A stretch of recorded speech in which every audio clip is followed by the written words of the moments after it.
all this easy Mm, stuff that I experienced when I was ramping, that's mm, not necessarily the like dirty reality of sales. And so you hit this dip, especially like as you're ramping, they give you like the best inbound leads. You're like, I'm so good at sales. It's because you're getting inbound leads that are like, I would love to book a demo and I'm super qualified. It's like, yeah, okay, of course I'm going to book that meeting. But you have this like moment of this is way harder than I expected. And I mm. think that's like a make or break moment for people. And for me, this is a moment where like things were not going my way. I crushed my ramp quota. I was feeling really confident because of that. Which confidence is key in sales. And so it's good that they build this confidence. There was definitely like a moment that I was like, I don't know if I can do this. And this is Mm. not what my first 3 months made me feel like. And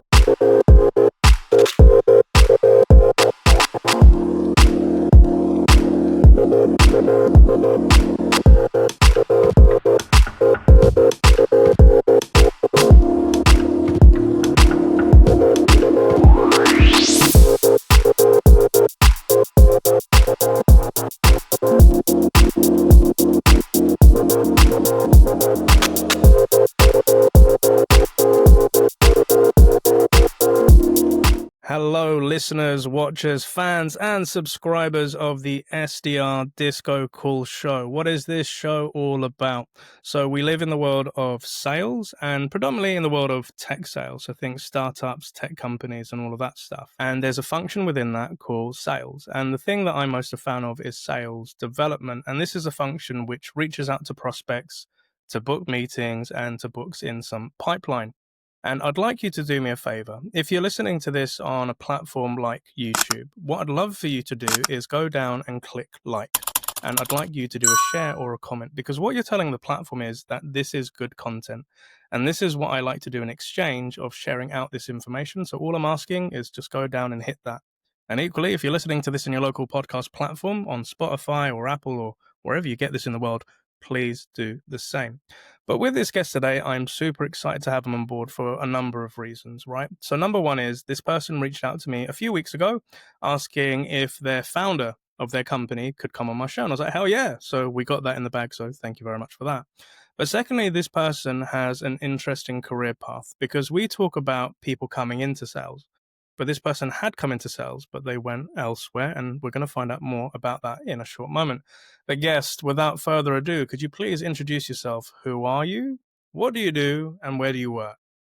hi, everybody. Neil, thank you so much for having me on. I was not expecting to be then reverse pitched and say, hey, can you hop on? But hi, everyone. My name is Mia Kosoglow. I work over at Hyperbound. I help run marketing over here. And yeah, thanks again for having me on. I'm so excited. Woo! And we're super excited to have you on this chapter. You are such a character, and I love your energy. So, Mia, for our audience that is across the globe and listening in different places, whereabouts in the world are you based? I am based out in San Francisco. I actually just moved here a couple months ago, so I can be in the Hyperbound office, and it's amazing. I love it. Love it. So out in San Fran, in Cali, in the US. Love that. Been there a few times. One of my favorite places in Silicon Valley as well. And obviously with the audience, if they don't know, at a super high level, what does Hyperbound do, Mia? Yeah, so Hyperbound is a AI sales role play and coaching tool. So for all of you salespeople out there who hate practice and, hate doing your role plays and think enablement isn't quite helping you out, Hyperbound is a tool that would help you get those reps in so that when you hop on the calls and do your cold calls in your whatever, like I was terrified to do as an SDR, which is why I'm not doing it anymore. It helps you build some confidence with that, which is confidence is key in sales, as we all know. I love that. Thank you for sharing. And again, I'll be putting some information in the show notes about Hyperbound, and I can vouch. I have tested and played with it. It's hella scary and hella cool. And I can see the value out there for a lot of salespeople, such as myself, as somebody who still does it, right? But also, what we like to ask our guest, Mia, is outside of sales and outside of the world of tech, like, what does Mia like to get up to? What are your passions, hobbies, and interests? Hmm. I feel like my natural instinct is to go down the route of all my grandma activities, which is I have a cat, I love to read, I knit and crochet. I like to be in bed by 9 p.m. I'm an old Yeah. lady at heart, but also something I've recently started. I've been a basketball player my whole life, and after college, I Hmm. kind of stopped playing. And I recently in SF have gotten into a rec basketball league. And so that's, Ooh. yeah, it's really exciting. It's fun to like build up those skills again and get back into it. So that's Mm, been a big excitement in my life the past like week or so and for the next couple months. I love that. I love that. And how does it feel to be back on the court?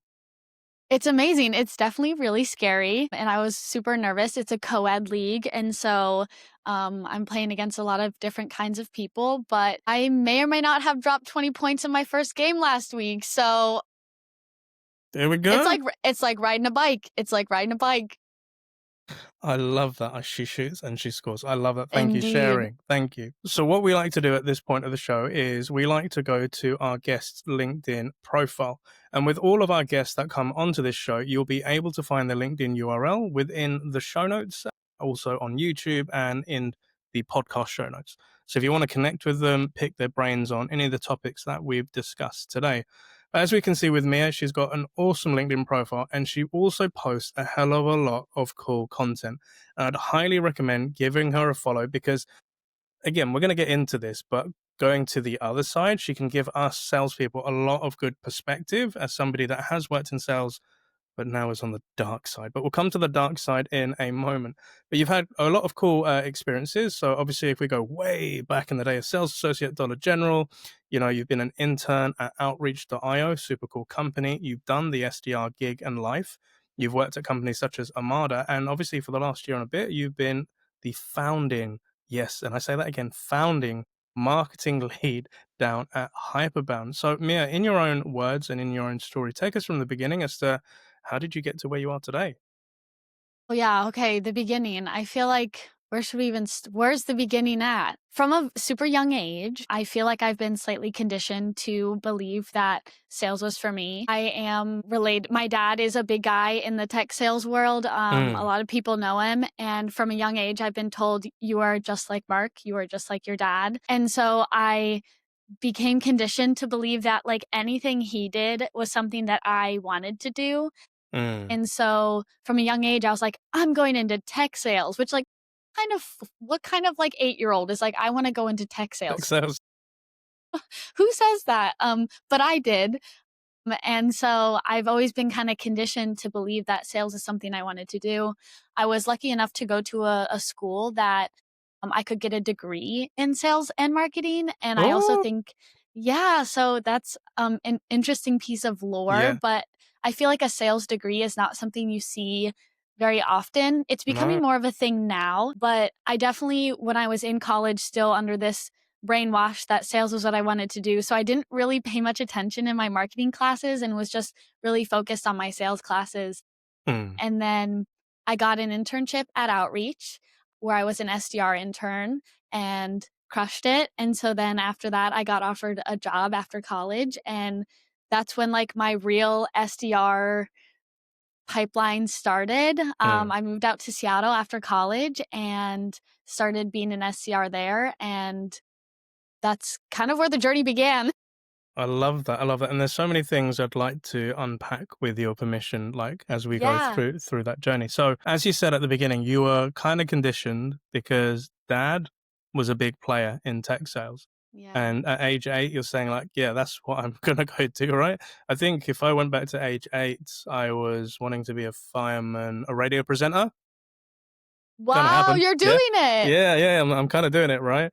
But as like, what did you see within family as to what tech and life was? Because for somebody in the UK where we're not based in Silicon Valley, we weren't exposed to that life. So what did tech mean to you at a young age? Yeah, I feel like I grew up in Pennsylvania, which rural Pennsylvania. And so I also feel like I was exposed to this tech world where most of the people that I grew up with weren't. And so I feel really lucky and blessed. And I think I was just able to see how much joy it brought my dad to be given an opportunity to work in tech sales. And there's so many people out there that will claim I love my job. And for a while, I kind of was like, you have to be joking me. Like, no one loves to work, no one loves their job. But I Mm, got to see my dad go into work every single day, excited to solve problems and excited to sell and excited to help other people sell. And so I feel like there was this dream world made of what tech sales was. mm, And so I think that had me really excited because I was like, I want to love my job and what I do as much as he does because we mm, work so much of the day that if you don't love what you do, that's awful. That's really not great, which also explains why I jumped from sales to marketing. mm, mm, But, there's this love for work that I've always really strived for and that I've seen from a young age, which I don't know if many people get to see that. mm. And so it set a really good example for me for like what this world of tech sales and what go to market could look like. I love that a lot. And we will definitely get into crossing into the dark side. I want to hold off on that because there's so many other I cool bits. escaped the dark side, You Neil. I escaped escaped. the come back. But the other bit which was really interesting, as you said, like when you were like studying, you were studying like sales and marketing as like a qualification. So admittedly, here in the UK and EMEA, or I know within EMEA, like you've got Valeric Business School, but in the UK we don't have that. You can Mm, study marketing, you can study business and marketing, but you can't really study sales. yeah. And, over the past 4 or 5 years, I've always thought to myself, wouldn't it be cool to get a qualification within sales? It'd be Mm, great to see this more in education, right? Because to be honest with you, like I was studying IT when I was in college. mm, But if there was this element of sales or how to do sales, not just how to run a business, finance operations and all that stuff, but right. actually sales methodologies and frameworks and all of that sort of stuff. And I kind of said when I got into tech, I had my mini MBA when I worked for a company in Silicon Valley. That's where I got all that good stuff from Mm. for. But what was it like studying sales and where you're saying that you weren't paying too much attention to the marketing classes, but more the sales? Like what was a sales class like? Boy, I took several sales classes. There weren't a ton because, this concept of like having a degree in sales, I think is very new. But Mm. I actually took like a CRM class where we got Salesforce certifications, which is What? No way! like in the middle of nowhere, Pennsylvania. Like it's That's very so cool. random. So we were doing that. I took like a B2B specific marketing class, which I feel like is very interesting. But my sales class specifically is we learned a lot about like how to read body language. We learned things that I don't think are necessarily super relevant, like dinner etiquette, if you're, Mm. which, some people think that's really important. I tend to err on the side of like it just exists as a human and don't be gross and you'll be okay. But we did learn what is proper and what is not. Yeah, yeah, yeah. But we learned how to like if someone is coming across this way in a call, how do you navigate that? I actually was the president of a co-ed sales fraternity in college where This is so cool. Sorry, I'm geeking out, but go on, please keep going. we competed in sales competitions where we would do excuse me, we would do role plays. And so basically we would prep for these competitions and it would be like we were doing an in-person discovery call. And so No way.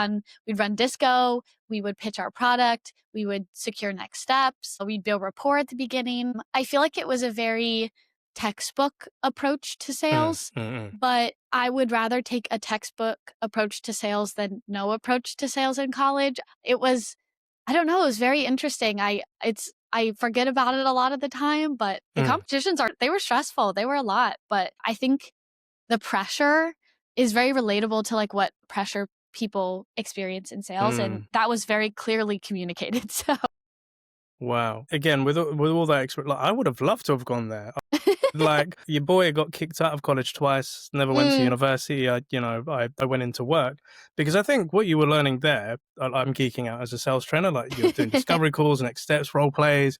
Like, hey Neil, maybe if this doesn't work out, I could go into enablement for schools and yeah. Okay. Anyway, yeah. side quest.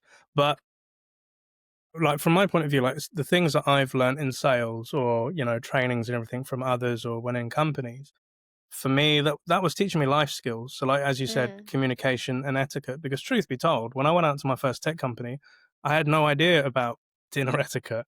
I didn't mm. know, like when my colleague from Cali said, "Yeah, we're double fisting," and I'm like, You said sorry? "What?" He said, yeah, here's the drinks with double fisting. I was like, oh, right. You said, Okay. right, of course, Yeah. yeah. But how to like speak to colleagues, like body language, learning body language as well. Those are Yeah. like the arts of communication. Like, yeah, I'm jealous. I'm not gonna lie. I They would got have loved to have done. pretty, like, specific too. They're like, "If you see this kind of decor in the back of somebody's Zoom, what can you maybe assume about this person? Or what can you assume about the way that they like to intake information and the way they like to be spoken to?" It kinda got pretty granular, which Wow. is yeah, yeah. I find it super interesting because I can understand the context or thought process behind that and the logic. And I'm curious, like, what does my background kind of like tell about me? Maybe I don't want to know, but that's really cool. So you're learning all those sort of things, right? And then, as you said, you got to get your internship, Outreach, right? .io. And for people out there that don't know, it's a sales engagement platform very similar to SalesLoft. And not going to name drop any stuff like that and cause fights here on the podcast because they're all cool.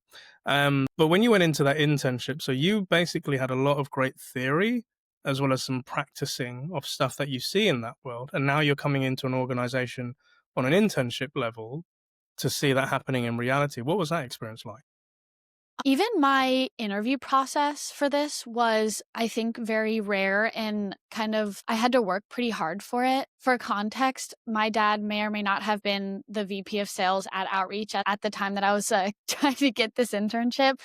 So some doors were opened, but I felt very inclined to, I had a chip on my shoulder and knew that, Mm, like, I mm. needed to prove that, like, me being here was because of what I've done and not because of someone opening a door for me. I do think you should take advantage of the people that you know and those relationships that you've worked hard to create, but you have to, at the end of the day, prove that you deserved the intro, you deserved the door to be opened, and you worked for it. But it's really funny because I got told no at first from the internship. Really? They made us take a sales test where it asked you questions about what motivates you. I can't even remember all of the, like, categories of Like a the psychometric test? kind of that was kind of put in place to test, would you be a good salesperson? And Yeah, I failed it. yeah, yeah. Which maybe is some subtle foreshadowing, but at the time I was like, this is my calling. Like, I need to get this internship and this means a lot to me. And so naturally, as someone who was applying for an SDR job, I Mm. put on my SDR hat and figured out who was in charge of the interns, who played a role in go to market. And I emailed them and I said, I bombed your test, but why should a test dictate whether or not I'm a good salesperson? Let me speak my truth to you before you let a Jeez. test make a judgment about me. And so, like, why would a multiple choice test dictate whether or not I will be a good seller? That's really, in my opinion, really silly. And so I got an email back and they seemed impressed. And so I did my interviews and ended up being an intern at Outreach. It was really great, and I think that was a big lesson moment for me that even if I wasn't interviewing for a sales role necessarily, I would have Mm. done the same thing, and so I think, like, having the grit of an SDR is something that, like, everyone has in every role, but I definitely had to work for it, and it was very upsetting getting told no, Mm. but you brush it off and you move on. 'Tis sales, and so, yeah, that was an automatic, very interesting start for me.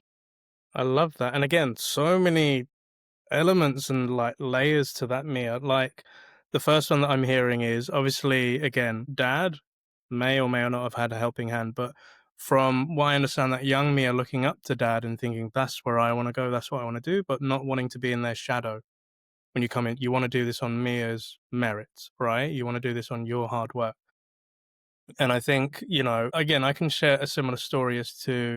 So here's a funny thing. When I did my first sales job, I got that role without any experience. I just knew the product and I went to the sales director, pitched myself saying, I just want to get into sales. I left that company many years on. I then went off to tech startups, became really successful, became a leader, did all of that stuff. And at one point in my career, I thought about coming back to that job. And you got to understand that Neil had at least 5 to 6 years of tech, SaaS industry knowledge and experience. And when a role was given to me, like for full transparency, it was because it was closer to home. I wouldn't have to travel anymore. I just had a kid and I'd become a father. So my mind was in a different place. I couldn't travel into the city anymore. So maybe let's go back to that job. So it's kind of like you've gone to university, but you're now coming back to college with the same brain. That's the way I looked at it.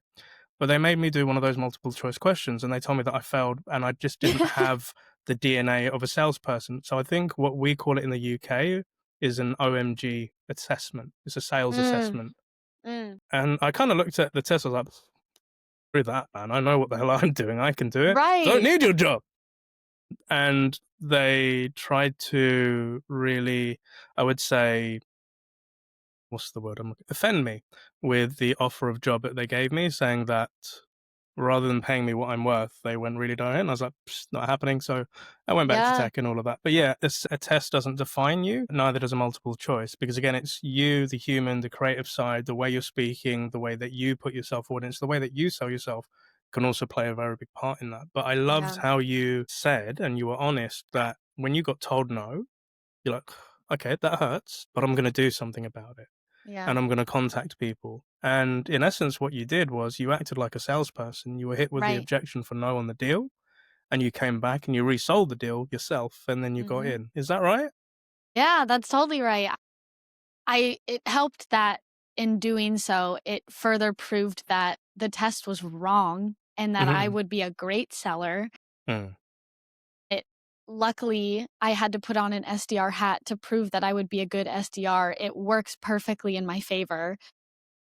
And so, yeah, being told no doesn't feel good. It sucks, but it's what you do with it or what you do after it. And classic sales jargon, like every no gets you closer to a yes, which is so so silly, but it's so true. And so getting told no, I was like, I'm not okay with this. And so I bucked up and figured it out.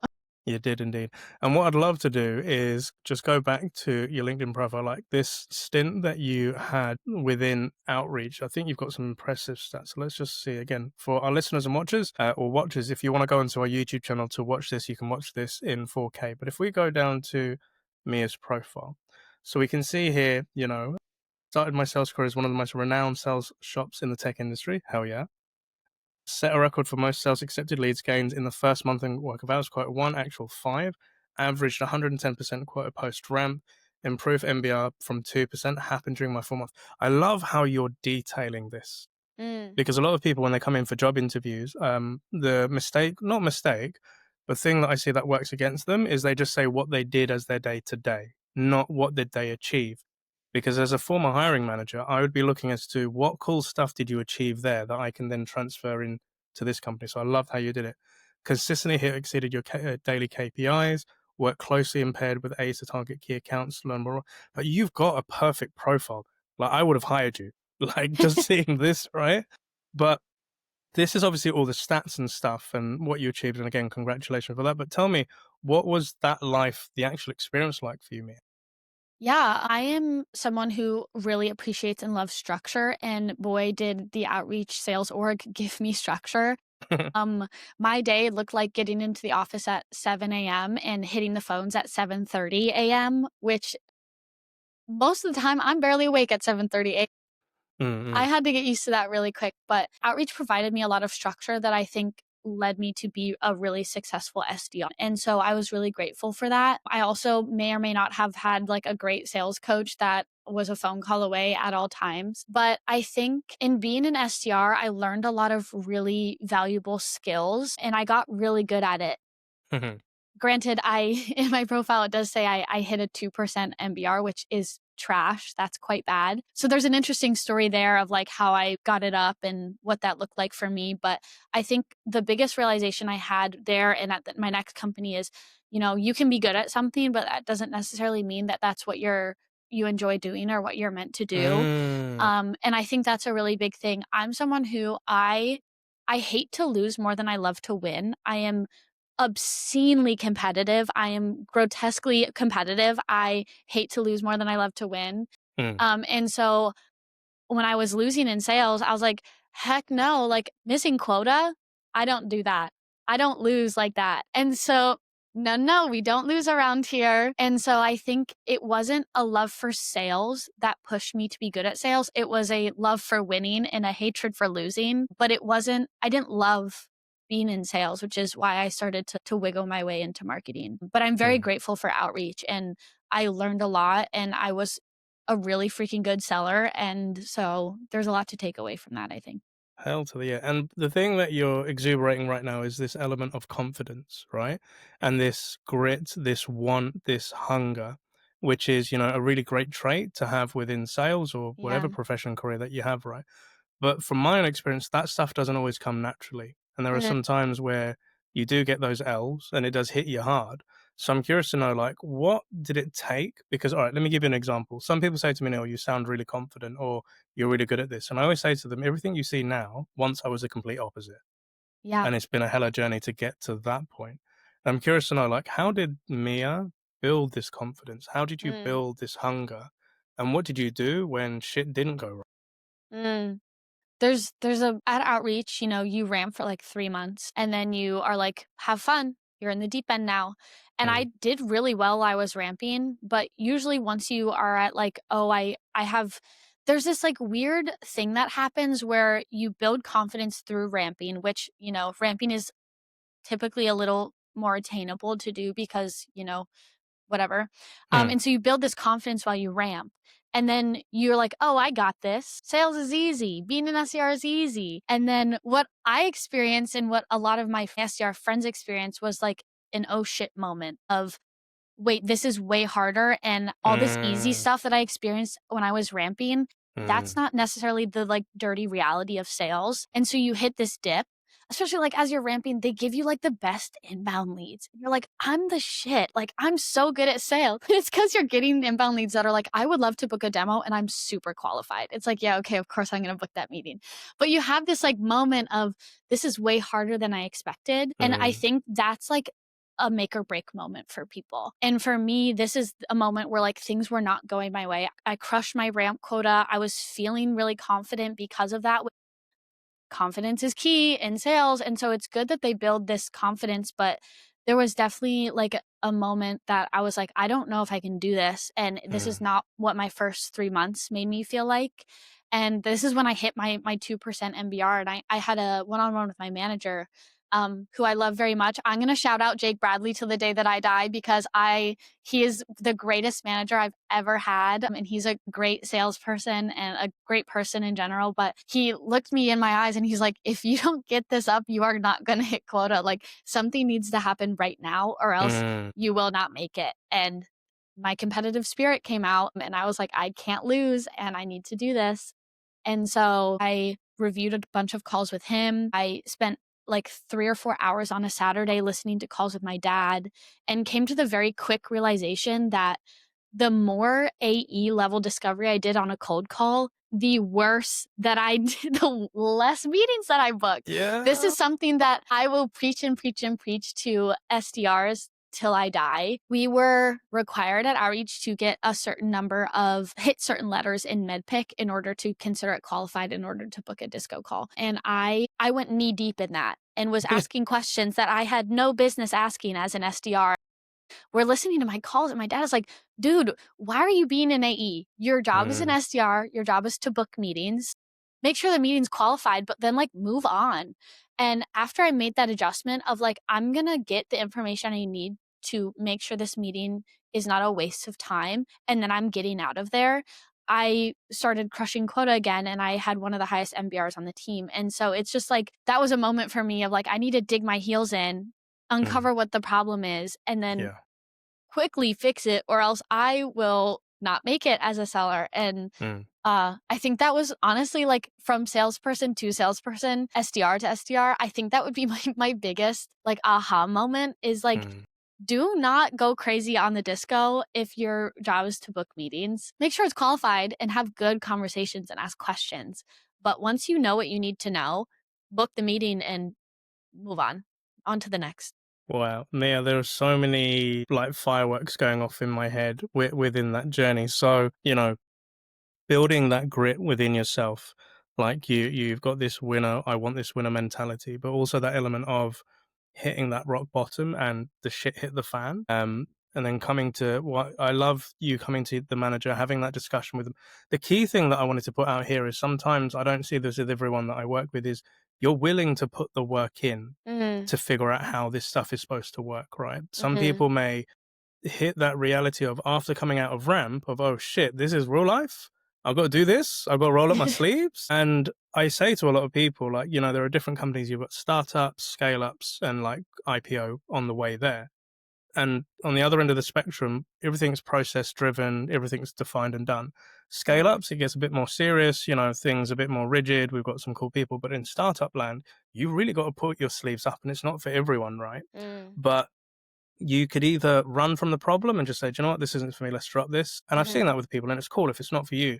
But if Mhm. you're willing to put in a fight for it because this is what you want, you genuinely did the work there. And it's so heartwarming to hear. And to give your manager the flowers, I think people should be giving more flowers to the people that have helped them. Just saying, FYI. He But deserves it. He's yeah, literally the greatest. Yeah. I love that. And then, like, with your element of, you know, the discovery call, don't spend too much time on it. I can agree with it. And there are other parts that I can think with it as well. Because I agree. All right, let me put it to you in this way. Like with a cold call, the mistake that I see some people making is they treat the cold call like a full blown discovery call. Yes. Like with a cold call, you're just trying to figure out, do they have the pain? Are they willing to talk about the pain further? Then move it to the discovery call. But let me put it to you this Exactly. way. I went into a tech company once as a manager, and I came in to fix a broken outbound engine. And Mhm. what I realized was a lot of the SDRs that were hired were not, well, they were missold a dream as to what an SDR was because they didn't really Yeah. have any benchmark as to what it was. And what I kept finding was these SDRs were booking these meetings with these people for then their AEs. And they sat there, said, hi, so this is Mia, the AE. They're going to do the demo today, or they're going to do the discovery. And they would just sit there. And they'd sit there for 30 minutes. And then at the end of the meeting, I'd watch the gong calls back. And they said, all right, well, thanks. And thanks for meeting Mia. And I'm the SDR person. And they'd come off and I'd be like, why were you on the call? And they're like, oh, because I booked the meeting. And I was like, okay, I get that. But what did you do? And they're like, I did the intro. And I said, then what? They're like, well, I just needed to make sure. And I said, are you sitting there because you just want to make sure this qualifies and you get paid? Or are you doing something within that meeting? And then I said, okay, but what value are you adding? And it's not to like make them feel shit or anything, but I'm just Yeah. like, what's the point of you being there? Like you could have been booking another meeting and doing more calls and stuff like that. But then some of them said that, you know, I want to be an AE one day and Mhm. watch and do those calls. I said, okay, cool. So my biggest bugbear with VPs of sales was mere that they didn't want SDRs doing discovery. And they said their job was just to book meetings. And I said, but are they not the ones that are going to be your future A's? They're like, yeah. I said, so where are they going to learn? So with my SDRs, we implemented that they did do discovery calls, but they were at 15 minutes. So Mm. imagine I do the cold call, I book you in, and now we're in the 15-minute discovery. The goal of that call was to help you figure out if we're a fit for your business, right? And I Mhm. do have a couple of questions. But I would say I've done some research on LinkedIn. This is how you head count. These are the sales tools that I see that you have. I see that you're leading this project. Could you walk me through what's the process? And Mhm. what I was trying to get from them was understanding how do they work today. So if we're doing MedPick or Spiced or whatever it is, just understand their situation, figure out their pains at a high level, Mhm. right? I don't have to go too deep into it. And then what I would typically do at the end of the discovery is share a customer story of somebody that looked like them, the results that they've achieved, and get them hyped so that they actually want to see the demo. And what we found was conversion was much better because the SDR had an opportunity to properly qualify, then give the a great hot shit lead Mhm. to then put over. But I agree with you. You don't want to go too deep or go into the weeds or get too technical or ask the economic buyer, the decision maker, like all of that sort of stuff. If you can get it, great. But Right. then, you know, you need to leave something for your AE to do, right? So agreed, like not going too deep in it, but there is like some, you know, warrant in wanting to do discovery as well. But then obviously we had outreach. We went elsewhere. We went on to another company, right? So we went to Armada. So tell me, what's the story with Armada? Yeah, so I was at Outreach, and I was doing really well when the VP of sales at Outreach, I think that was his title, introed me to someone who was actually looking to hire a founding SDR at the Mm, company he was at. Um, I think there was just I think at Outreach, at least with the people that I interacted with, there was a level of like, I want what's best for you, even if that might not be here. here, yeah. And so I got that experience and I got referred over to this other person who was a founding go-to-market member over at Armada. And so I had a couple conversations and I think that the biggest selling point for me was I had figured out how to do the operational SDR thing. I had it Mm, down to a mm, T at Outreach. I felt very confident. mm, I knew this is my talk track. These are the hours that I come in. This is the operational rhythm of this company. It was very laid out for me. And I think I was missing this opportunity to build something or be able to contribute more strategically to what was going on. And as a founding BDR, that's kind of exactly what you're meant to do is what is the strategy for attacking this? It's not here's this sequence, use it. It's what mm. should the sequence be? Yeah. What messaging is hitting? What territory should we go after? So there's a bit more strategy with Armada that I didn't get with Outreach, and I needed that experience. Also, it was a startup. I think there were less than 40 people when I started working there. Mm. And so it was also just a very different size company selling into a very different type of ICP. And I think I had just gotten a bit complacent at Outreach and kind of felt like I knew what I was doing and was ready for something new, which is what took me over to Armada. And ultimately, that's why I said yes. And Love it. And it's like you learnt the blueprints with an Outreach, right? You knew what it meant to be the SDR and BDR. And then being a founding BDR, it's an exciting journey because you're literally building things from the ground up, right? And as you said, it's not here's the pre-built sequences that we have, and we're just going to go to market and just see how many of these yeah. we can get. It's you're building that go-to-market strategy. And I've been that a few times, and I've helped build those in companies, and Mhm. that's the space that I actually prefer to be in throughout most of my sales career. I love being in that startup environment because it's scrappy. We don't know what the hell's going to happen, but it's interesting to see what happens, right? Yeah. But again, I'm getting this sense of you need this challenge. You need something that aligns with you not getting bored or just feeling like you're just Mhm. sitting there being another cog in the machine. Mhm. You have to feel, and correct me if I'm wrong, that you're making a difference and an impact. Would I be right in saying that? Yeah, I would definitely say that. And with such a small team, like if you're not making a difference, you're probably not going to be working there for much longer. There's Yeah. no hiding.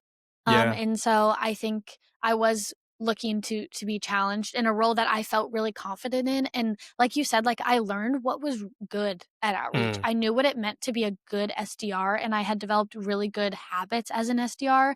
And so it's like, what better way to put that to the test than to be the only one doing it, and also like setting up the system for future people to do it. So I definitely wanted a challenge for sure. And it I was a love challenge. I love it. I love it. And again, just looking at your LinkedIn, like on the south, like actually, no, I need to come back and share this because it makes me really happy. And I'm going to give a reason why in a moment. And I'd highly recommend with all of our listeners and watchers, please go visit Mia's LinkedIn profile. It's in the show notes. It's everything there. But as we can see, founding SDR there, but sales and marketing development lead. But in sales, generate over 50 million pipe, book meetings international with known companies, develop sequences and practices for future SDRs. Love that because you're creating the playbooks for the people that come after you. That's the cool thing about being a founding SDR. Converted 30 inbound leads with hitting outbound SL targets. Awesome. But then you come into what you do for marketing, right? Hosted a dinner in Sao Paulo with 95 attendance, converted over 1 million pipeline through marketing leads, follow up. You are just like a founder's dream there. Like, I'm not like, gonna lie. This is like, as a former manager, I was like, this was the woman that I was looking for. Like, I needed this. And the reason that I say that is it's because of you. It seems like you have this entrepreneurial spirit, right? You have this thing of you've been in the valley, you've seen what works well in the valley. You know you've got that DNA within you. So the reason that I want to bring this back in as to why I'm sharing this is for any SDRs that are thinking about either jumping ship or thinking about breaking into tech. So if we just I'm just going to toot my own horn a little bit. If we go down into my profile, similar to yourself, what I would do in all the roles is tip in what I actually did within that company, what I Mm, helped build. So I did that, co-creation of documentation for sales enablement, playbooks, what I did for the team, how I helped with that, and all of that. Because when a hiring manager or a company is looking at you, they're looking at you not as just somebody to come do the job, but you're an asset that they're bringing in, and they want to see what assets you have. So my point in your LinkedIn profile is don't just put you do cold calling, you do cold emailing, do what did you build? What did you attain? What did you get? Because it's a performance based role. But similarly, as you're going into marketing as well, that is also a performance driven role as to the metrics and the MQLs and things that you do in campaigns, webinars, Mhm. conversions, and all of this sort of stuff. And now we're nearing to, I don't know if you want to say going to the light side or to the coming away from the dark side, but I'm going to preface this by saying when I speak to SDRs as a coach or as a manager or as a trainer, I've always said to them, as an SDR, you wear four hats. Hat number one is you're a marketeer. You're Mm, evangelizing the word of your company, their product information by sharing content through emails, collaterals, webinars, and getting that demand gen in. You're being a marketeer, right? You're getting the word out there. Number two, you're a salesperson convincing people to have a meeting with your business. Third, you're a product expert over time because they ask you technical questions. You go find out from the team, you come back and respond, and you're acting as a CSM because you have to nurture that lead to then bring it back up when they are ready to buy. And I always used to say to them, explore those four hats over 12 months and ask yourself which one brings you the most mm, joy and energy.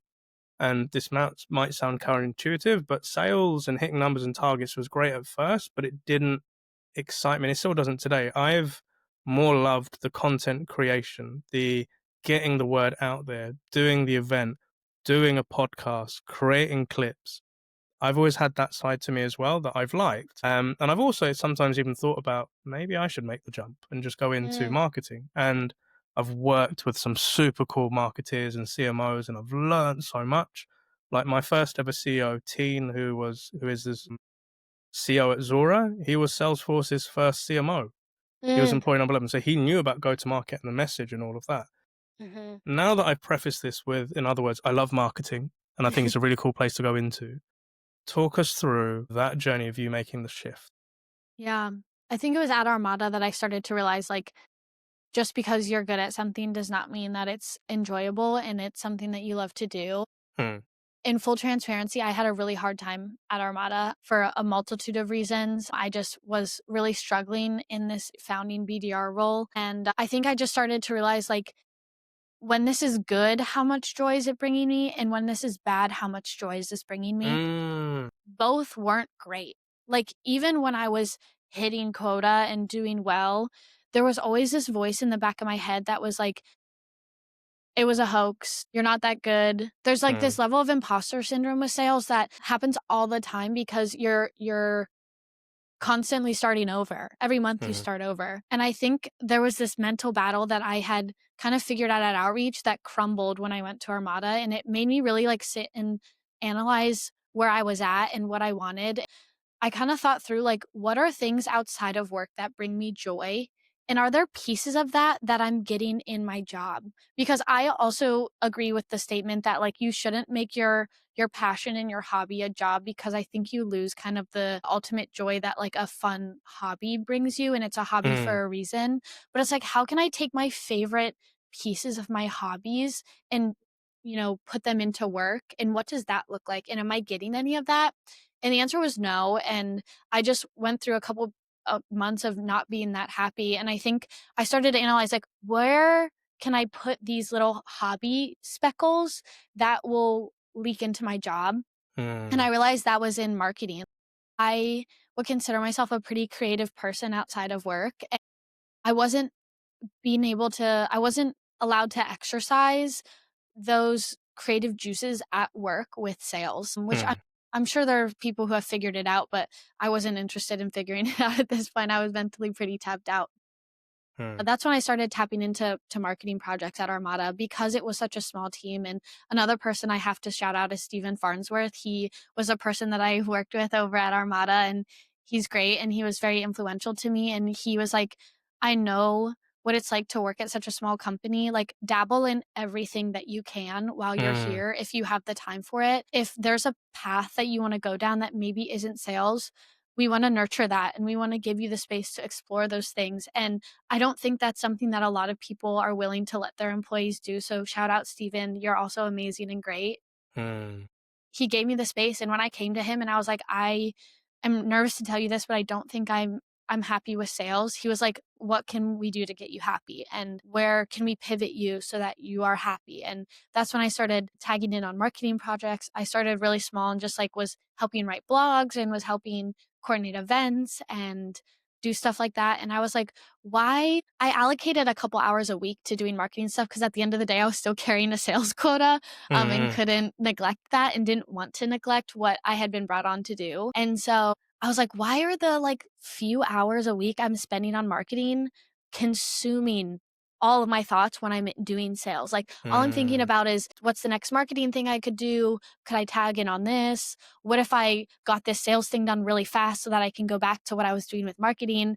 And I think that was like my aha moment of like, girl, you don't like sales and marketing is really fun. And all of these like fun things that you do outside of work and that bring you joy, you can morph into a marketing role and it can allow you to exercise those muscles that you aren't getting to exercise in sales. And I Mm. think that was like the biggest moment for me was like, I love doing the 2 hours of marketing work that I'm doing a week more than I love any second of the sales work that I'm doing. I love it. Thank you for being so honest. And you've really opened a chapter that I don't think we've ever spoken about on this show. And hopefully for our audience, it's showing you another avenue. But the things I love about you that you've done there, Mia, is you did a good amount of self reflection, asking yourself, is this for me? Right? Asking what's bringing you that energy, what's really draining that energy, and being able to step back. Because I give you an example. I've been coaching somebody a few weeks ago where Hmm. they really want to be into sales and they're doing all the trainings, they're doing all the coaching, and it's still not clicking. Sometimes they're not successful in the roles and they're moving from one place to the other. And it's been going on for a long time. And I kind of felt that I was like, I asked them the honest question. I said, is this for you? Mm, Like I know, I've never said to anyone like you can't do sales. I never say you have to be born for. I don't believe that. You can learn anything you want.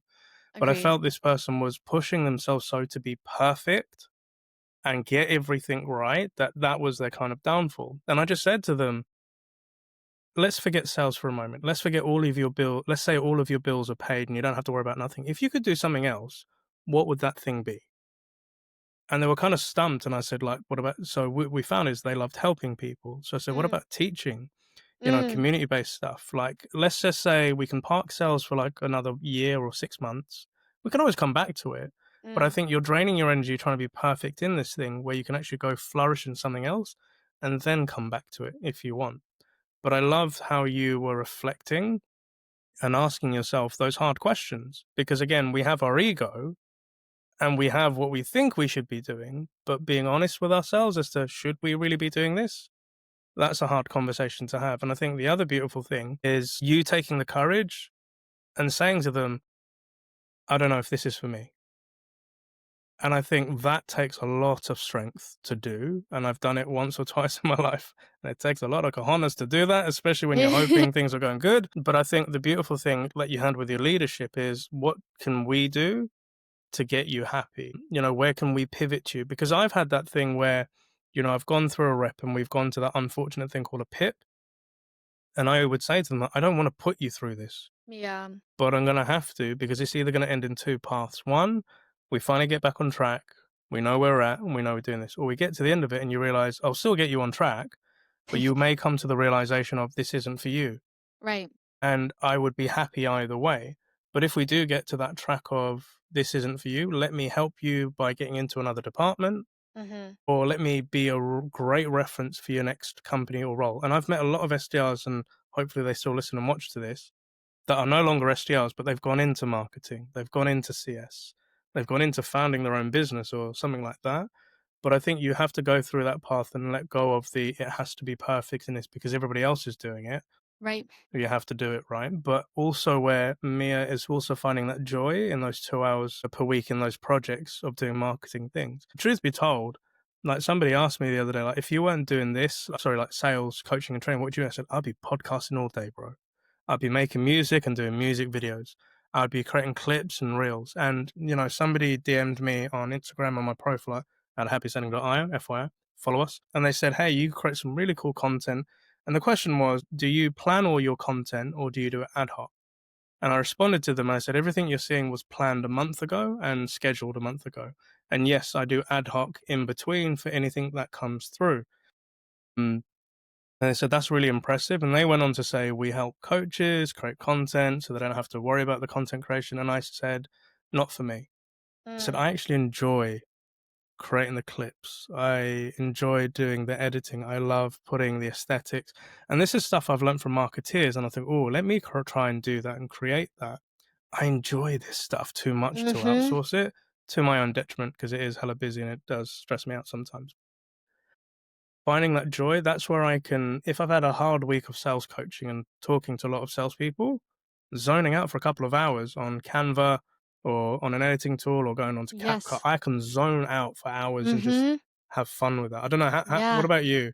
I'm the same way, and I think this was, like, a big moment for me of, like, why I was like, "I need to be more creative at work because that's what brings me joy," is I'm the same like, I love doing stupid little things on Instagram and, like, the way I like to collage, and I'm a very crafty person, and I like Mm, to when I give people things, they're usually handmade, and it's like things like that, like, matter to me, and outletting my creativity in that kind of way is something that brings me so much joy outside of work, and with marketing, like, I get to zone out and do Canva for hours some days, and, like, that is something I would do even if I wasn't working. I would zone out and do Canva for hours on certain days, and I think, mm, like, finding ways that you can mix the things that you like to do with what you actually have to do to be paid and make a living, those yeah. are important things, and that's actually, like, something I mentioned in my interview at Hyperbound. They're like, "You have no marketing experience. How do you know this is what you wanna do?" And I said the same thing, like, I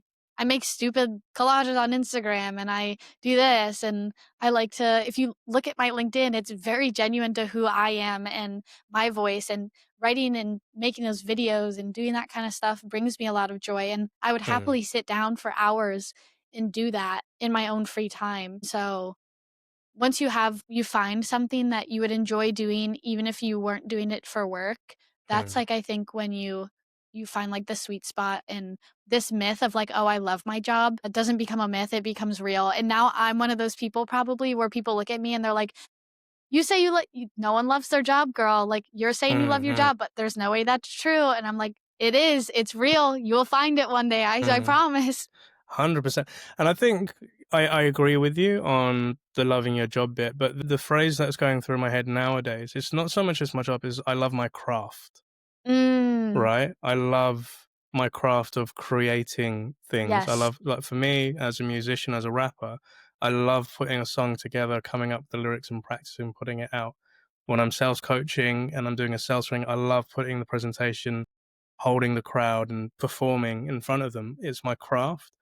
Because, like, me and my mum was having a call today and she said she needs some help with something. And I said to her, like, I've spoken to like 60 people this week and I'm really tired, mum, so I can't come and do this. Like, I'm really Yeah. tired. She said, but that's your job. And I said, this isn't my job. This is my career. These are things that I love doing, but I still do get tired with it. Right. Right. But coming on to, like, as we're coming towards the end of this chapter and this beautiful episode, and there's so many things, I think we might have to get a part two at some point, Nick, is so for my audience and in transparency, so Mia SDR'd me in terms of, like, getting Hyperbound associated with the SDR DiscoCall Show. And I loved her approach. I loved her reaching out to me. And when I received the DM, I was like, I saw checking out my profile, saw the connection, saw the DM, and I was like, this is SDR 101. I like this. But then I looked at her profile and I see marketing. I was like, wait a minute, how does it? Is she a market? I didn't know, but I'd love to know, like, what was, like, you've been at Hyperbound for a year. You're the only marketing lead there, and you're the only female lead there. But I want to talk on those points. What's the story with Hyperbound? How did that come about? What has it been like? And then tell me, what is it like being in there today? Yeah, so my journey to Hyperbound was it didn't start fabulously. I actually, in full transparency, got laid off at Armada, and Mm-hmm. so I got laid off, decided to move closer to home back to I was in Seattle at the time, decided to move back to Pennsylvania closer to home, and, I was in this weird transitional period of, like, I'm physically moving, but I'm also, like, mentally moving. This, like, idea Mm, of who I thought I was gonna be in terms of my career completely shifted, and so I was going through this big transitional period, and I was like, "I wanna get into marketing, but, like, how do I do this? I have no experience." Um, and I, again, put on my SDR hat and was like, let's reach out to people and let's use the connections that I have to reach out to people. And how do I get in touch with as many marketers as possible? And the goal of my conversations with them was not to like beg and plead for a job. Like that wasn't the mentality. Or people say you can smell the stink of desperation, and like that's Mm, not what I was trying to give off to people. But I was like, how many genuine conversations can I have with marketers from so many different companies, so many different types of marketers, so many different types of personalities? Like, mm, how do I speak as many people as possible and just like pick their brain about like, what do you love about marketing? What do you hate? What is specific to what you do? And just have genuine connections with people. mm, And so I did that as much as possible and eventually got in touch with Josh Norris, who now, as of 2 months ago, is also a full time at Hyperbound. And so I'm not solo marketer anymore, which is amazing. Shout out Josh. We're a great little team over here, strong but very, very mighty. mm, And he was advising for Hyperbound at the time. And I got in touch with him. We had one phone call conversation, and he was like, I might have something in mind for you. mm, And so I was like, okay. And he told me about Hyperbound and about Cy and Ethel. And after Armada, I was honestly very hesitant to work at a startup. I wasn't sure where I mm, stood on that mm, front. It didn't go well for me last time, and I chalked it up to it was a startup, so I hated it. And so I was very hesitant to do that again. But I hopped on a Zoom call with Cy and Ethel and Josh, and we just hit it off immediately. mm, And I was very fortunate. They were looking for someone who didn't have a ton of habits in marketing because they weren't trying to do what everyone else was doing. You could bring someone in that had years and years and years of experience, but they're going to run the same playbook that they ran 10 years ago. And like that is just not the nature of marketing. And so I was very fortunate that they wanted to bring someone in who would give fresh perspective. I was able to, you know, manipulate the things that I learned as an SDR that would prove that I would be a good marketer. And a couple weeks ago, so I was like, I want to be on podcasts. And I said, watch me cook. Let me cook. let her cook, Let let me her cook. cook. Let me Yeah, cook. I'm putting yeah. on my SDR hat and I'm going to outbound all these podcasters that you want to get in touch with. And as an SDR, because I was an SDR, I am a good marketer and I can outbound and I Mm, can do these things. And so there's such a clear connect between, I think this SDR to marketer pipeline it's a really powerful one because all of the really great things you learn as an SDR and being in sales are so applicable to marketing and help mm. you be a really solid marketer. And so I was lucky enough that I sold the dream to them and they bought it. And now here we are a year later. That the like my audience, the hairs on my arm are standing. Like Mia, like you, like within this episode, you've created like what I call the playbook for the career of SDR to marketing, and it is definitely a path I would encourage a lot of people to explore. But you've also given in game as to how you've done it, and also what I love is as you've attributed it, the things that you've learned as an SDR is what's benefiting you now. Like, I've been a founder for what 6, 7, coming up to 8 years now. I'm still an SDR, Mm-hmm. right? Stuff that I do when I book meetings, when I'm having conversations, follow ups, like when we had our conversations. Yes, I was a salesperson, but also was a marketeer, selling you how this. But like Mia booked me, peeps. She booked me, and like what she's talking about, like it's verified and it's certified that it works.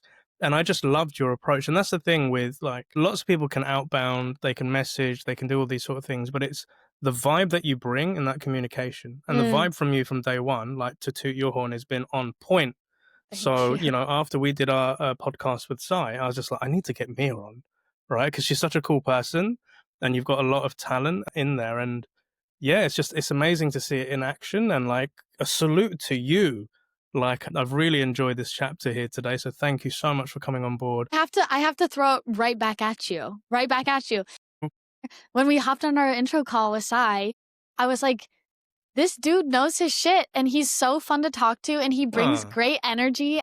So when you were like, can you come on the podcast? I was like, this is just going to be a homie chat for the next hour. Like, this is going to be great. And it has been. And I think you need to be shouted out as well because you bring such great energy to conversations. And thank that's you. something that I admire and want to replicate with people I speak to. So props to you. I love that, Mia. Thank you so, so, so much. That's made me really smile and blush and really happy. But it's cool to hear, and it's just the vibe thing, right? It's people like going back to this sales thing of where people say people buy from people, but people Yes. buy from people that understand them. If you Mm, can get on the vibe, if you can get on the communication, if you can share those passions and interests and hobbies, like I was reading something from a guy called Vin, who's a communication expert, and he said if you struggle at work to connect with people because you don't have things in common, he said that's not the end of the world. If you find out people's story or ask them what their story is, like what's their passions, what's their interests, what do they like to get up to, or how did they get to that, that's how you can bring communication and connection with people. yeah. So, again, very interested in your story. I feel that we've built a really cool connection here today. You have been precedent in setting and educating our audience as to how you get this shit done. So, like, salute to you on that one. And, if we were to go back, and a question I love to ask all of my guests is if you could go back to that young Mia, maybe I wouldn't say maybe as young as 8 years old when thinking like I want to do what dad does, but like kind of when you were studying those classes of sales and marketing, what 3 bits of advice would you give to that Mia who's just about to embark on this journey that you did? Hmm. I would say the first one that comes to mind is pay more attention in your marketing classes and maybe take some graphic design, advertising, you know, start paying attention to marketing a little bit sooner. You might have saved yourself a Mm, little bit of time. But also like trust your gut. Like I don't regret starting my career in sales. I don't regret it for a second. I have learned so much by doing it and also made some of my best relationships through working at Outreach and friends that I'll have for life. And so like stay the course. Like, I don't regret doing anything. So trust your gut. But that also comes in trust your gut that when you feel like something isn't right, make a switch. And so those are two. What is one other one?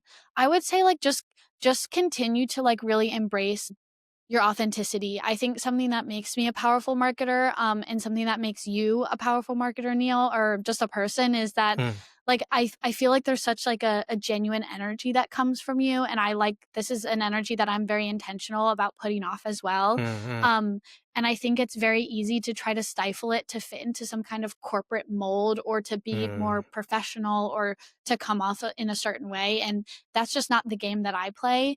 And so I would tell myself from years ago to stick with that and like stay really authentic to me because she's cool. You're a cool dude mm. from 3 years ago. You become really cool in 3 years. So like stick with it. I love that. I love that so much. And I can definitely tell why you might be a force to be reckoned with on the b-ball court. Like this energy that you have, like Mia, I freaking love it, It man. This is, amplifies, I fear. yeah, I yeah, yeah. fear.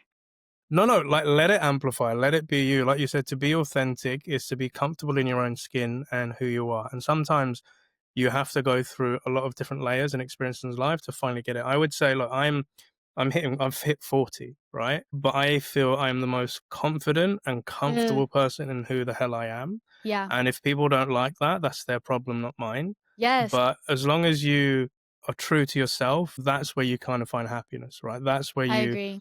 will grow with it. But yeah, hopefully, maybe in 3 years' time, we can come back and watch this episode and you can look at this version of yourself and remember this message that you're sending to Yeah. yourself. Like, do it. I love it. But a massive shout out to all of our listeners and watchers today. So, as a reminder, if you're watching this on YouTube, to help us out by liking this video, by sharing it, by commenting, giving us your thoughts, it tells the platform that this is good content and this is what we want to give out to you. So it's not a big ask.